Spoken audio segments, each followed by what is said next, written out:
Hey everybody! J-Mice here from Miniplex Theater. Welcome back to Squeeky Reviews. I hope you enjoyed our first episode, and even though it was a little long in terms of a short mini review, this one will be different. Short and sweet. And speaking of sweet, it's that special day of the year of kisses and cuddles, Hallmark cards, and sometimes depression. Yep, it is Valentine's Day. And to celebrate Valentine's Day for Squeaky Reviews, I got the chance to see a pretty good film all about love, prophecies, and rain. Lots of rain. So, today, I'm going to give you a review on the movie Weathering with You. So, let's jump right in. Grab your lover and an umbrella, and let's dive in.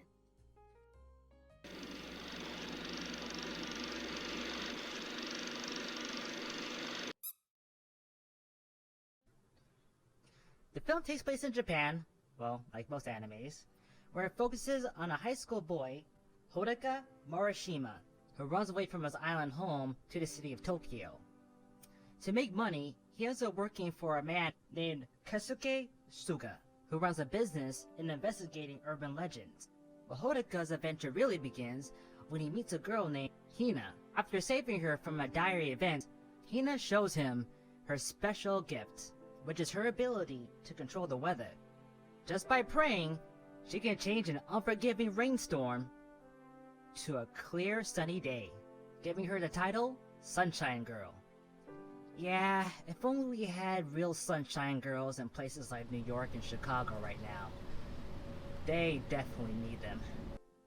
And of course everything's all well and good, as Hina uses her powers to brighten everyone's day. However though, her powers comes with a bit of a price, as an ancient prophecy comes into fruition. And Hina's powers accidentally causes some major mayhem in Tokyo, and possibly the whole world. And Hodaka must find a way to help her before it's too late.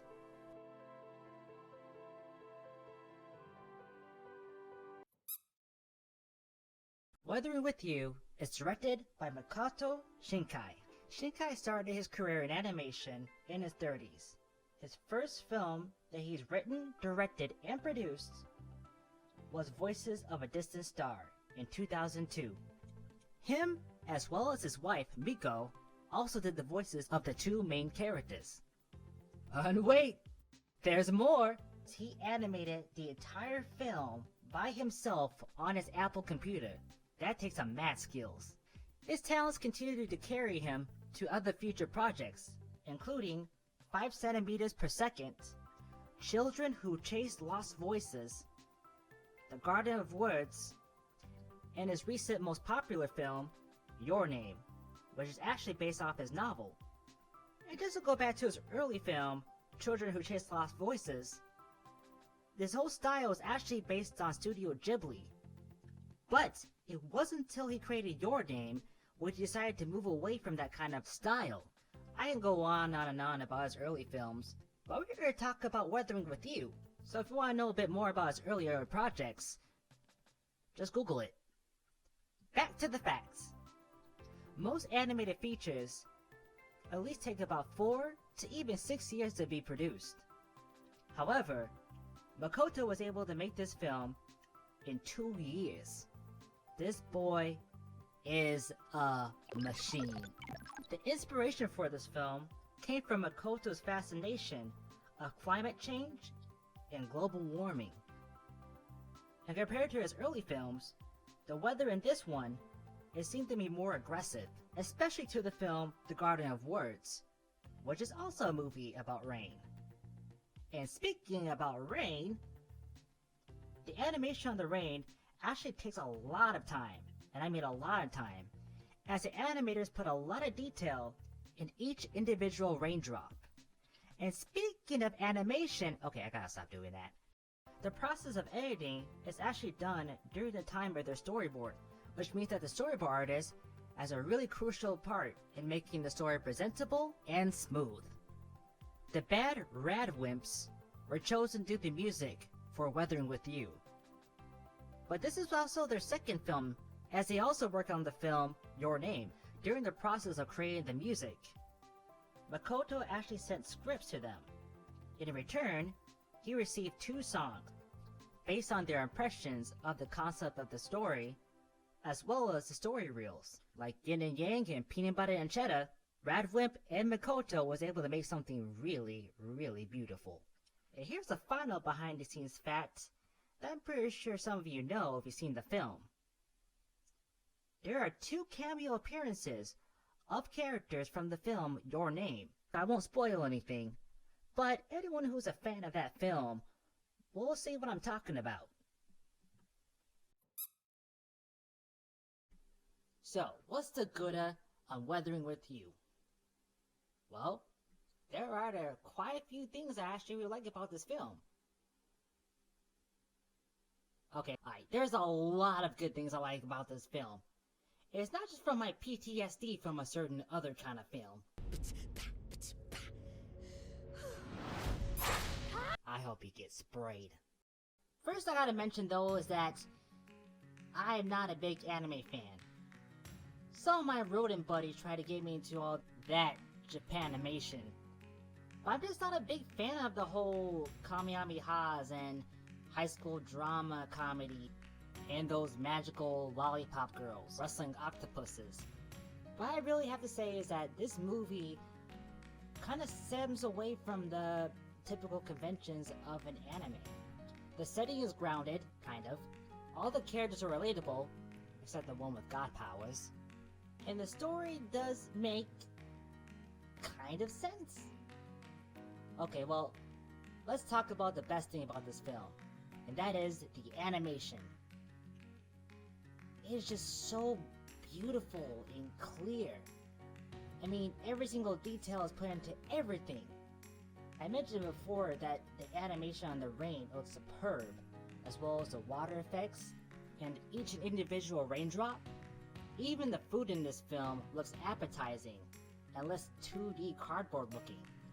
The lighting as well as the color really does blend well together, bringing even the backgrounds to life. And while this movie may not be action-oriented, there's actually a scene in the climax which has really nice and smooth movement. It's really hard to believe that this actually took a really short amount of time to be made. And to top off some of these scenes, the music also blends well together with it. I'm not too familiar with Radwimp. However, listening to their soundtrack and the music in this film, man, it really just takes your breath away. It matches with every single scene, every single emotion that the character has, and could be another alternative to telling the story. Well, I can go on and on about the aesthetics. How does the story and characters hold up? Well, the characters in these films are actually my second favorite thing about this movie. The main character, Haruka, is pretty much like any other teenage kid. He's socially awkward, a little nervous and shy, especially around the ladies, but he's also trying to find his place in the world. He struggles a lot, but he will fight for the people he loves and cares about. Our leading lady, the Sunshine Girl, Hina, is the type who will cheer you up, superpowers or not. But also like the fact that she also has her own struggles, but will seek help from her friends and family when needed. And one of her family members, who also joined in on the adventure, is her little brother, Nagi. And this kid is a straight up player. I mean, seriously, the first scene we seen of him, he's hanging out with like multiple of girls. Okay, maybe it was 2 girls, but this kid still has swagger. You know what, I'm just gonna call him Little Pimp.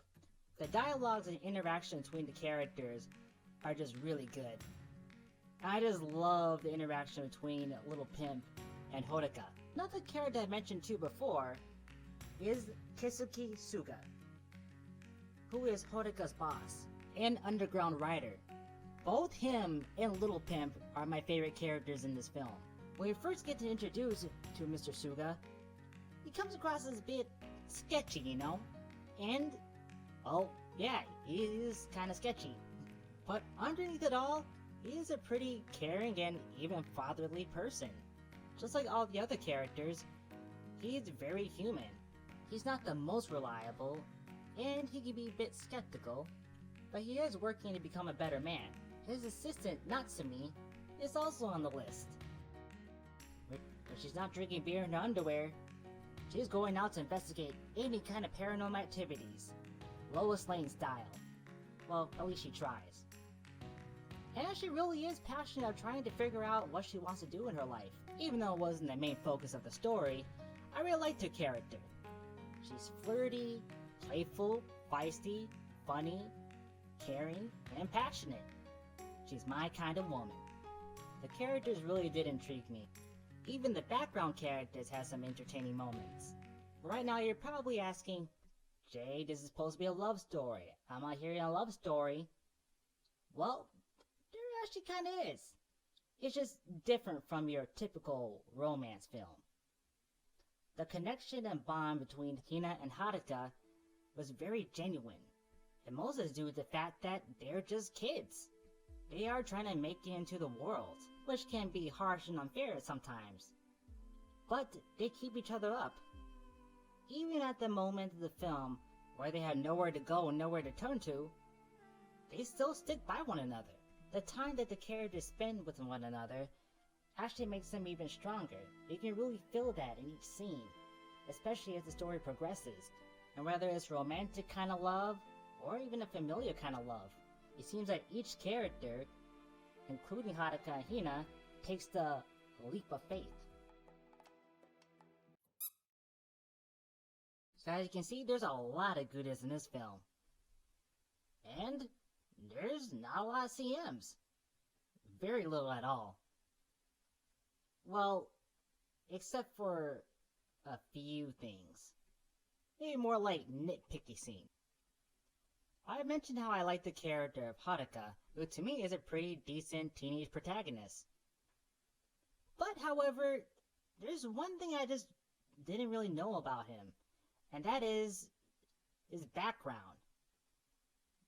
They don't really talk a lot about his home back on the island. The movie starts with him leaving. There's moments where each people in his life are telling him to go back, but we can see there's a lot of fear in his eyes. From what, though? I was kind of assuming it has something to do with his family or his parents. Maybe they're a bit too strict on him. Maybe they were overbearing. Maybe they were neglectful. Maybe they're like my parents and try to sell me off to the Canadian Mafia for some Cheetos. I really did want to know more about him, or at least a bit about his past. Just nitpick. Overall, the CMs are pretty low, and that's good. I mean, good. So, what is the forecast on weathering with you? I foresee a 75-degree weather, light wind, cloudy skies with some sunshine, and low humidity. I like the film. This film was actually more than just great. This film was a real treat, and something we need more of. In today's time with all the computer animation and live-action remakes and reboots and sequels, watching movies is becoming a real drag. But with films like Weathering With You, it's just so much creativity. Original story with a fantastical element to it, some charming yet relatable characters, and a traditional 2D aesthetic that just takes your breath away, and a music that just touches you in the feels. Weathering With You is a breath of fresh air, and for that, I give it 5 Cheeto bags. Flamin' hot flavor. The North American release may or may not still be in theaters, but if it is, I highly recommend this film. And if you have seen it, what did you think of it? Did you like it? Did you not like it? Let us know down in the comments below. And if you like us, give us a thumbs up. Also, if you really want to share the love, subscribe to our channel and share this video with your sweetheart or friend or family. Well, that's it for this episode. I'll catch all you beautiful people in the next premiere. Until then, stay squeaky. Bang. If there's a sequel to this film, it should be called Pimping With You. Little Pig!